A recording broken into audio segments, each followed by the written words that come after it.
Assalamualaikum warahmatullahi wabarakatuh. Jumpa lagi di Plants Creator 354, channel yang membahas seputar dunia tanaman, mulai tanaman hias, bonsai, bibit buah, mengupas segala manfaat budidaya, serta tempatnya sharing seputar dunia tanaman.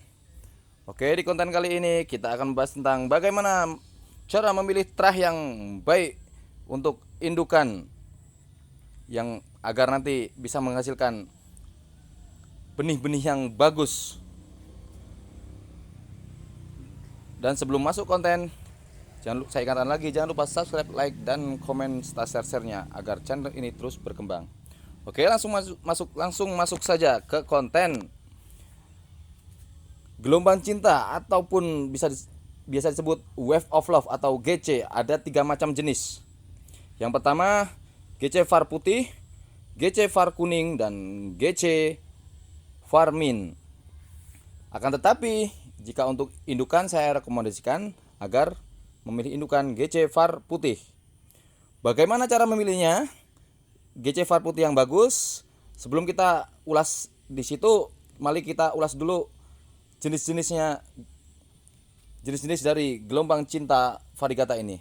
Yang pertama, rekomendasi saya jika Anda ingin indukan membuat indukan ataupun agar biji nanti menghasilkan terah varigata yang bagus, satu pilihlah yang var putih, karena kalau yang var kuning biasanya menurut pengalaman cenderung dia sektoral, dan dari 3 atau 4 kali panen meskipun itu varigatanya menor, biji yang dihasilkan hanya menghasilkan kurang dari 10% yang varigata. Itu pun terkadang munculnya setelah besar, berumur setengah tahun sampai 1 tahun baru keluar varigatanya.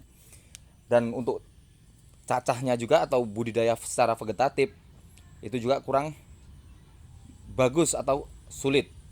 Tapi jika itu hanya untuk koleksi atau punyaan, tidak apa-apa, bisa dikoleksi. Akan tetapi jika untuk indukan, saya rekomendasikan di var putih.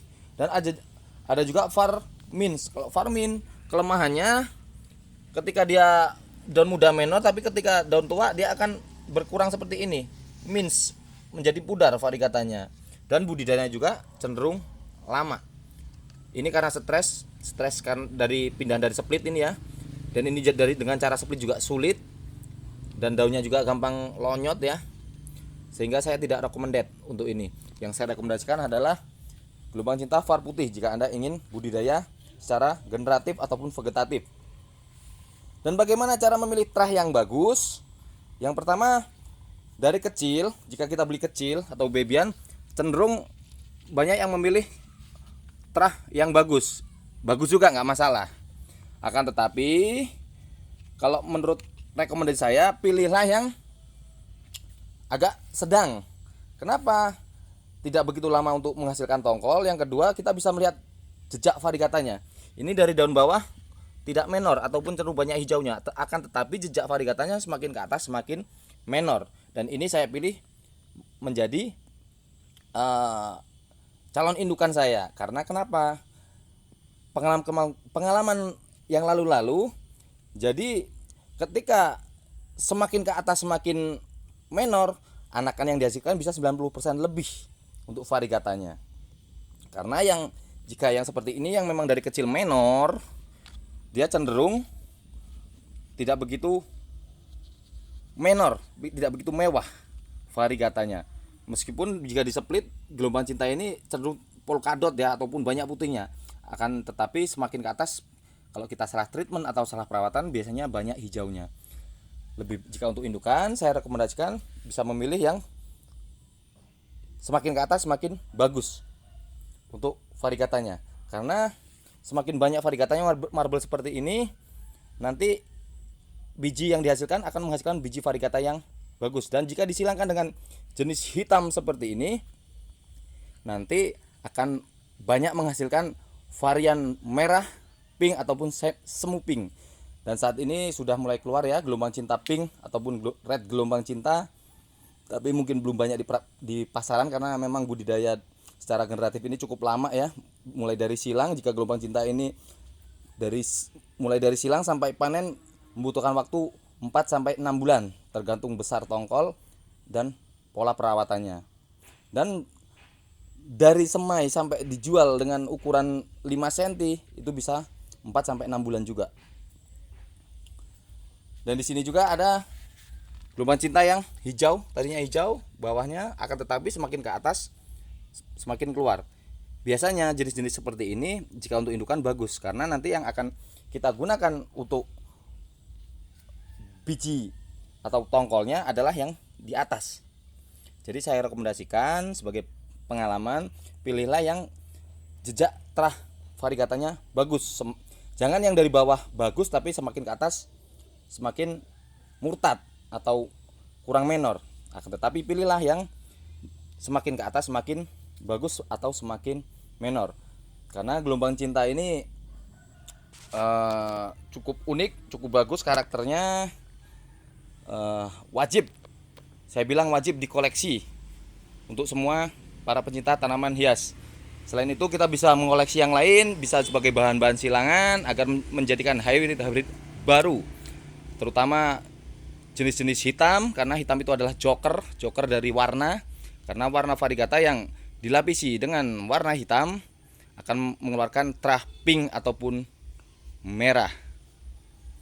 Jadi ketika kita memiliki induk-induk seperti ini, terkadang kita ingin menyilangkan gelombang cinta variegata dengan yang hitam. Ternyata ketika gelombang cinta variegatanya mengeluarkan indung sari yang jenis hitam, belum mengeluarkan putik sari. Jadi ada alternatif, bisa kita silangkan dengan yang lainnya. Dan yang pasti kalau bisa silangkan dengan jenis-jenis yang berbeda. Misal GC dengan kalau serbu GC ini bebas, bisa dimasukkan dimanapun. Dengan hitam oke, dengan yang hijau oke, dengan yang jenis kuping gajah oke, dengan yang anthurium jenis Germani ini oke. Jadi bebas, makanya saya bilang wajib dikoleksi gelombang cinta var putih ini dan variegata hitam. Dan juga direkomendasikan juga untuk mengkoleksi juga yang jenis Germani variegata, karena jenis Germani variegata jika dia mengeluarkan warna pink ataupun merah, harganya saat ini masih fantastis. Karena Germani ini sangat lama ya, memang lama sekali Germani ini, dan cukup sulit budidayanya. Mulai dari silang sampai panen, Germani ini apalagi jenis variegata ini bisa memakan waktu 6 sampai 8 bulan. Dan dari semai sampai siap jual, babyan itu bisa memakan waktu sampai 1 tahun. Oke, mungkin sekian review dari saya. Sekedar berbagi ilmu, berbagi pengalaman, berbagi cerita agar bisa menambah wawasan bagi kita semua para pencinta tanaman hias, khususnya anthurium. Karena anthurium ini memang nggak ada matinya. Hanya saja mungkin harganya ya, ketika tanaman itu booming atau banyak peminatnya akan semakin tinggi nilai harganya. Akan tetapi jika yang mencari standar atau sepi biasanya akan mengalami turun. Cuman jangan pikirkan itu, yang penting kita terus berkarya, terus bisa jadikan hobi sekaligus bisnis, bisa menjadikan eksperimen dan pengalaman agar kita mengenal dan mengerti karakter tanaman hias yang bisa menghiasi halaman teras rumah kita sebagai teman ngopi, tempat santai, juga bisa menghasilkan karya-karya yang baik dengan cara menyilangkan. Sampai di sini, apabila ada salah-salah kata, saya mohon maaf yang sebesar-besarnya. Jika ada hal yang ingin ditanyakan, silahkan tanyakan di kolom komentar. Saya akhiri, wassalamualaikum warahmatullahi wabarakatuh.